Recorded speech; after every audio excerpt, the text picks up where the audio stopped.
Twitter may have its own rules. It's not a universal rule.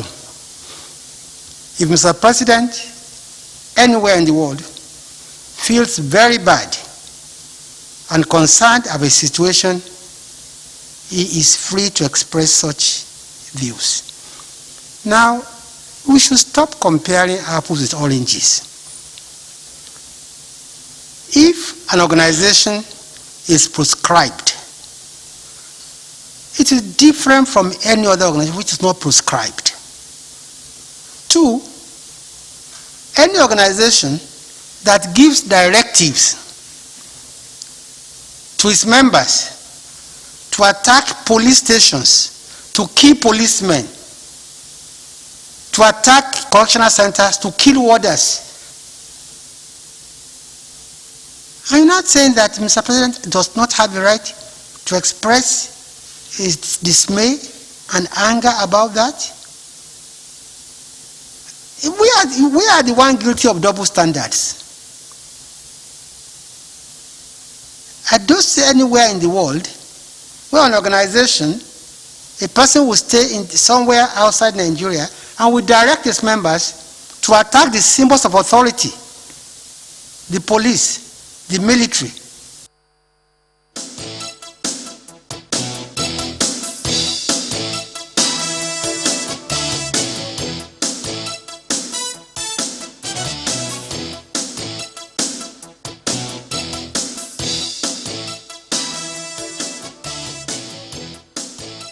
Welcome back. Well, yes, as you've seen there, Mr. Ahmed Raji joins us next. He is a senior advocate of Nigeria. Good morning, and thank you for joining us on the program today. Well, there's been different legal positions as to that announcement by government on whether it is right or wrong. What do you think, legally speaking?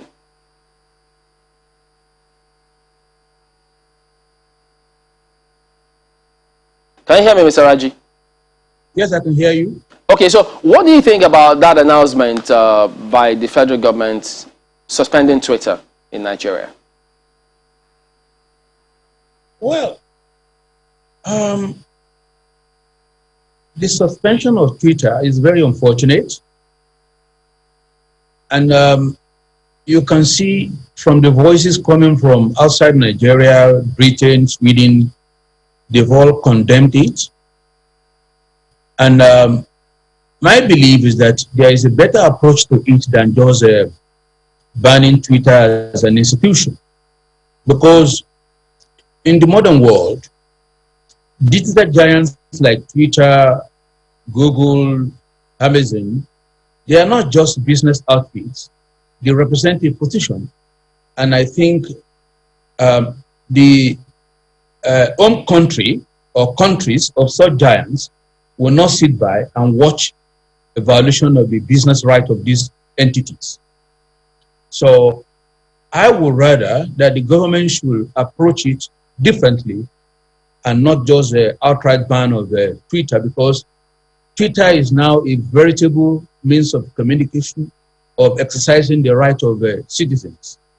But this should not detract from the substance of Mr. President's admonition, as explained by the Minister of Information, to the effect that Nigerians as a country, the leaders cannot sit by and watch while individuals are engaging in activities that would dismember the entire country.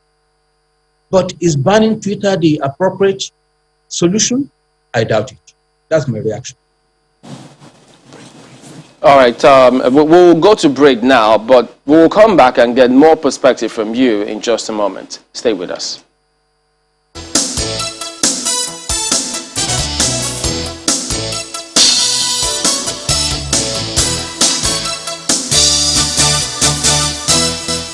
We certainly haven't heard the last of this matter, especially when you hear by young men and women. It appears as though every young man and woman that does that, but clearly that is not the case.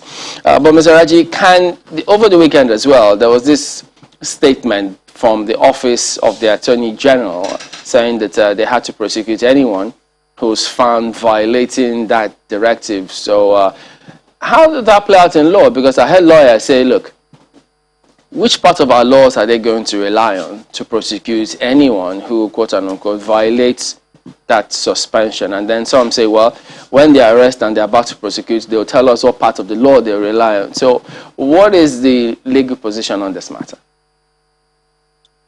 If you ban the producer of sugar, does that mean you have banned taking of sugar?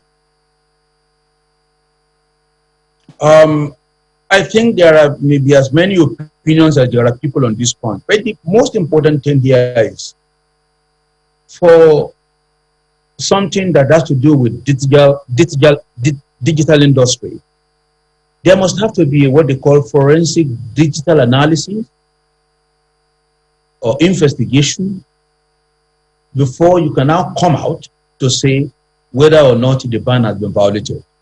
I don't know how much of digital analysis, forensic digital analysis has been conducted by the Office of the Attorney General. And what about the challenges of tracking? I believe the government should not make too many enemies on account of whatever Twitter has done. We have innocent users of who are just tweeting and then trying to conduct business, exchange messages and what have you. How do you now make them liable? How? But it's unfolding until there is what they call a digital forensic analysis, and the result of which will now reveal whether there is a violation of the ban. I do not think we have had the last story on whatever the Office of the AG has issued out. That is my reaction to it in the interim. Yeah, one wonders, what actually constitutes a violation of that suspension? For instance, if government folks tweet or don't deactivate their account, can both of them be classified as violation if they didn't deactivate their account, or if they go elsewhere and use their accounts, maybe not within the territory of Nigeria? That is why I'm saying it has to be a digital forensic analysis. What some people are trying to do is to use what they call virtual network. That is to override whatever and still do the same thing, which ordinarily they shouldn't do. But the point here is, who has been banned? Is it the Twitter or the users? What they are saying here is those who use it will now have to be penalized. Is that not going too far? You know, and another... Before you arrive at an analysis that you have used it, how much of digital forensic analysis have you conducted? And when was it conducted? And by whom? Okay, I think you raised quite an important point. Let me also ask you, follow up from that analogy of sugar producer and people using sugar that you cited earlier on. So for the government, it says that the suspension was instituted because of the persistent use of the platform for activities that are capable of undermining Nigeria's corporate existence. So if I could just use that sugar analogy, federal government was essentially saying that some people have been using sugar to maybe hurt Nigeria. Therefore, they have suspended the producer of sugar from providing sugar, or at least giving sugar to people who may want to use sugar for their tea, for their food, and for baking and other reasons. And there are questions as to the constitutionality of the decision of the government. In fact, some even say, regarding that probe or the prosecution rather, how constitutional is it? But let's begin from that suspension, because they talk about the rights to expression and all that. How constitutional really is the decision of the government to suspend Twitter? Well, there is no absolute right under the Constitution. And the right to associate and the right to free speech is where they are going to hinge this tweeting business. But it is not absolute. In some cases, the law or the right may be curtailed. But in this case, has government made out a case? for the abridgment or curtailment of the right of Twitter? What is the reason given? The first reason they gave was deletion or pulling down of the tweet of Mr. President. And then, as an improvement, the government has come out to say, oh, they have realized that, and they made reference to what happened in New Zealand as a result of a tweet which led to the death of some people, and that Twitter as a body has been a host to what they call incompatible messages and very offensive ideas that are causing problem and may divide a nation.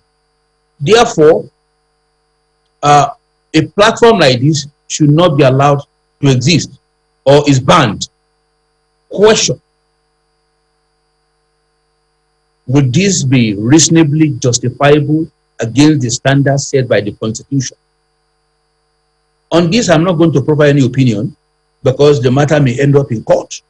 And I think the opinion of the court will now guide us as to whether pulling down the tweet of Mr. President is enough, or the allegation that, oh, a few tweets or some tweets are quite offensive will be enough to outrightly ban.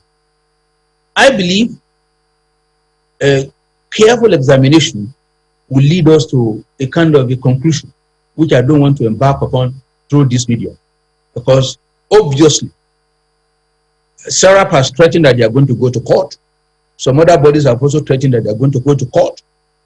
I believe at the end of the day, the best way out is dialogue, because Twitter is a big American interest, just like Google and Amazon.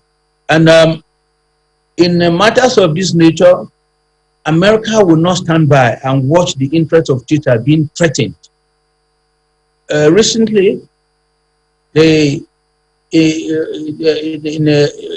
because of tax evasion or avoidance by these big telecom giants or digital giants, some nations in the world resorted, including Britain and France and I think Italy or so, they resorted to what they call digital services tax. And at the end of the day, they had to meet, and they are now reversing the taxes to have a resolution of the matter. I believe the federal government should approach this matter through diplomatic channels and resolve the matter with Twitter, rather than picking up a battle that we may not be able to fight, because behind Twitter is the looming American interest as a nation. Thank you. You know, seeing that the wordings of the initial statement and then the eventual one explaining the decision, you know, first it was said that Twitter has been indefinitely suspended, and later on talked about temporary suspension. One wonders if, I mean, some of these conversations you talked about have begun already. But I'd like to also ask you regarding the decision or the order which was given to telcos, because this was largely executed by telcos and ISPs across the country. What is the procedure? Because, I mean, there are some decisions you make, you have to approach the courts to get some sort of order which can then be relied upon. And there are questions as to whether or not telcos or ISPs should have maybe asked for a court order and said, well, what is backing this up, so that at least they can have something to stand on, as it were. Should that be also part of this conversation? Well, it should be. I think the telcos will have to obey the regulator. If they are not comfortable with the directive of the regulator, they are the ones to go to court. But they cannot ask the regulator, give us an order, because the regulator, prima facie, has the authority to issue orders to them. But whether that order is valid or illegal is a question to be determined by the court. So the telcos, they are enjoined. There are two options. Either they assume that these orders are irregular and therefore they will not want to comply, or they approach the court. But the option I would advise them is to approach the court and challenge the validity of the order against whatever the extant rules are. Do you see that happening? knowing that, government regulates their business? Do you see the telcos going to court to challenge that kind of order? I don't see the big telcos, but maybe some of the minor ones with a little interest in the system may do so. But the giants, like the giants, may not want to dare do that. I agree with you. For practical purposes, they will not do that. But maybe Serap has threatened now to go to court. Whether it has locus or not is a different thing entirely. But above all, I believe this is a matter that calls for dialogue and constructive engagement on the part of the federal government, and not just look at the internal problem here, because you might be unwittingly cutting some bigger problems from outside when you stick to this kind of attitude of just saying that you are banning an entity like Twitter. And Twitter is not just a business concern, it's an American concern. Thank you. Oh, interesting you put it that way. And if anything, I think over the past few days, Twitter has even become more popular. You hear a lot of older ones asking, what is this Twitter?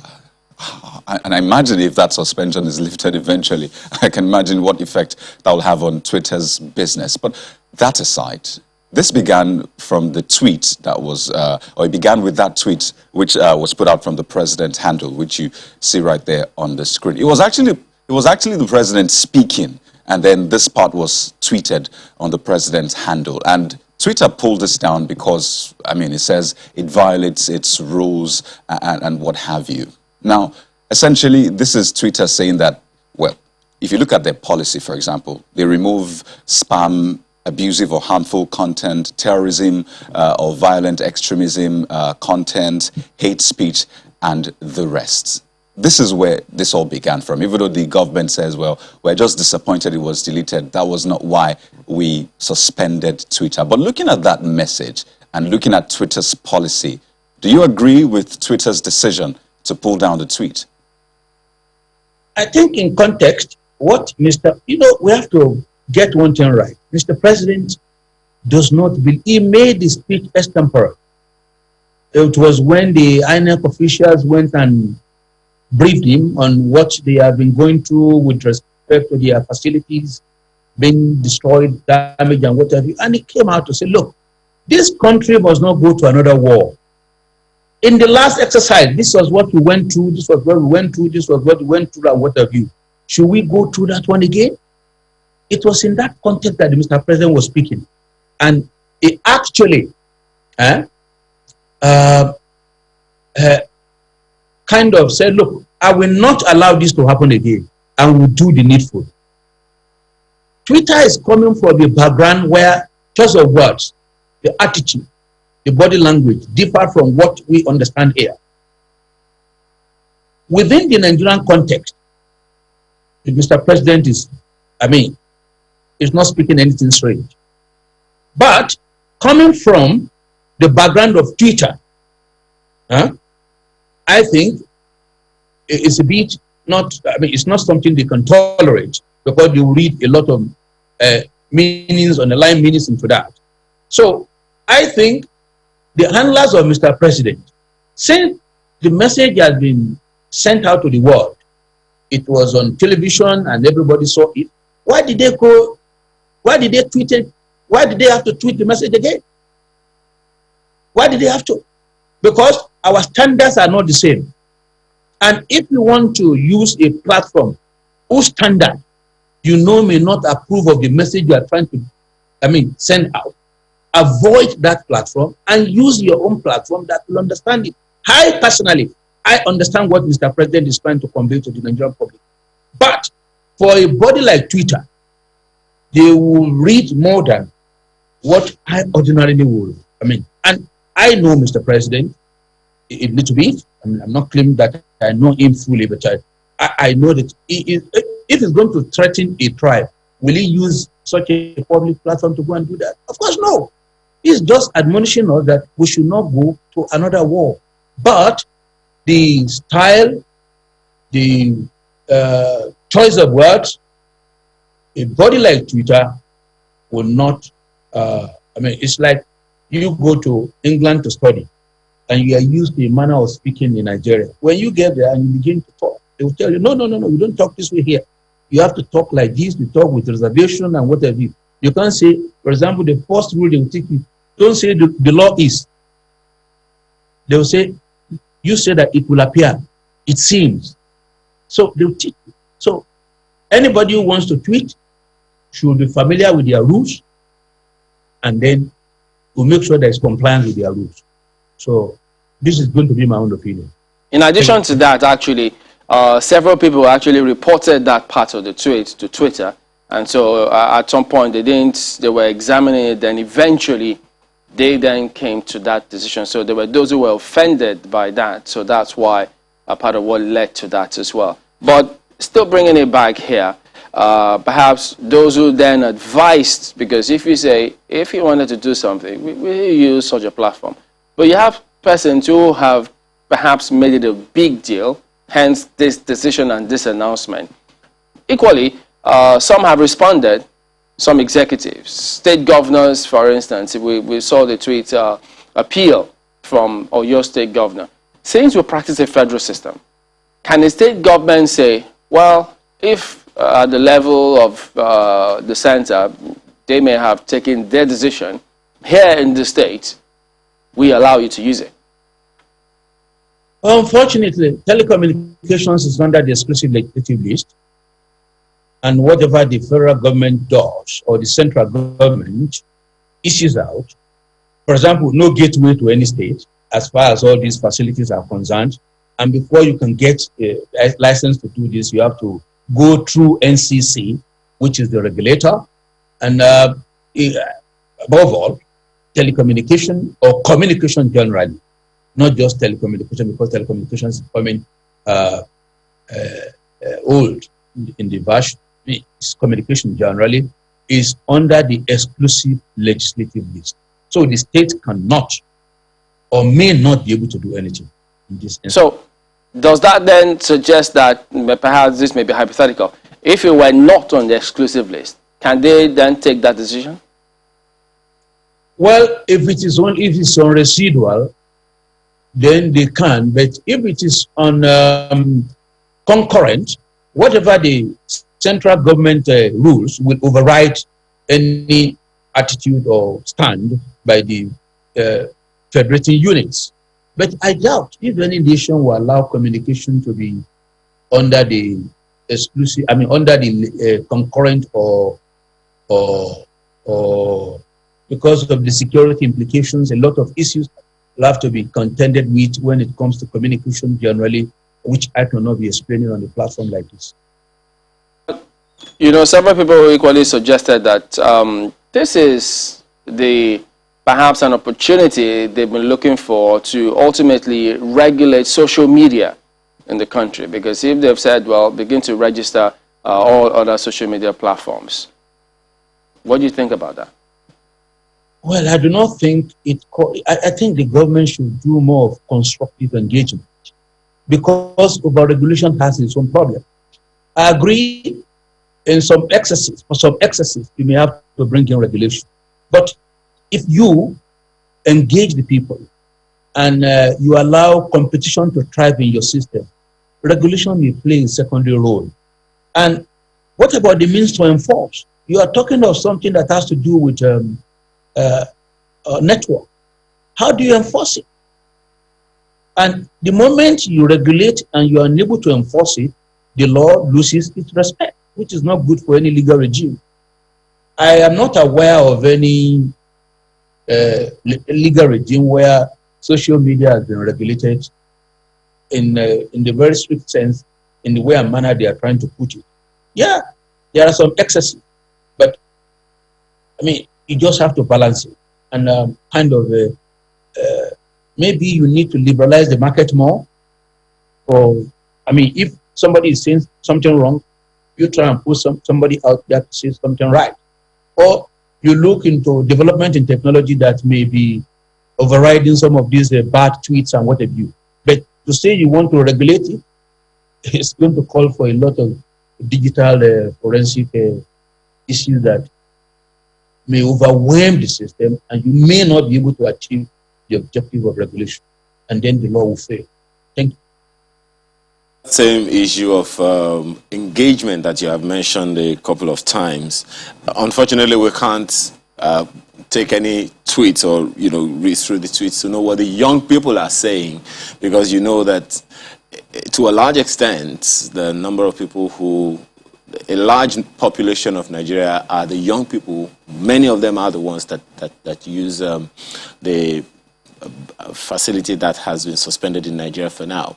And so in terms of engaging the young people to bring them into the system and have the kind of conversation we should be having, which many believe has been lacking over time, what would you suggest? How do you think as a nation we should be approaching that, especially from the federal government level? Well, I think one of the major problems here in this country today, there was an interview granted by the British High Commissioner, I think sometimes around 23rd of May, published in the Vanguard. And she pointed out a lot of problems in this country, and one of which is that wide gap between the rich and the poor. I think the youth have been left behind. No work for them, then no work, no money, no shelter for most of them. They become glorified beggars. Something must be done to bridge the gap between the excessively rich ones and those who are left behind. In the past, they say, if you do not go to school, you will suffer. So go to school, do this, do that, you'll enjoy. People have gone to school, they have multiple degrees, no job. So what do you want them to do? So how would they not be tweeting rubbish or be sending hate messages and what have you? But if you bridge the gap between the rich and the poor, and this will take us to the kind of system we are running, which is very, very a bit, for example, Nigeria has no business running a presidential system. Nigeria has no business running it, in my own opinion, humble. We need an inclusive regime that will be less expensive so that attention can be on infrastructure developments and what have you, to engage the youths. Otherwise, like Baba Obasanjo will always tell us that the youth's problem is a time bomb, which will explode any moment. I think part of the manifestations is the kind of tweets that they have been dishing out, which we have found offensive. How would they not tweet offensive things when they are left behind? So I believe the country calls for a kind of reorganization in a way that the youth will be involved. And then the wide gap, the offensive gap between the rich and the poor will be brought to there will be some bridging of the gap. Well, we're going to definitely get across you again, such that we will explore that part of the presidential system, the constitutional amendments going on, perhaps much later when it fits into your schedule. But thank you very much indeed for your time this morning. Thank you. All right, then. We're back in a moment. Don't go away.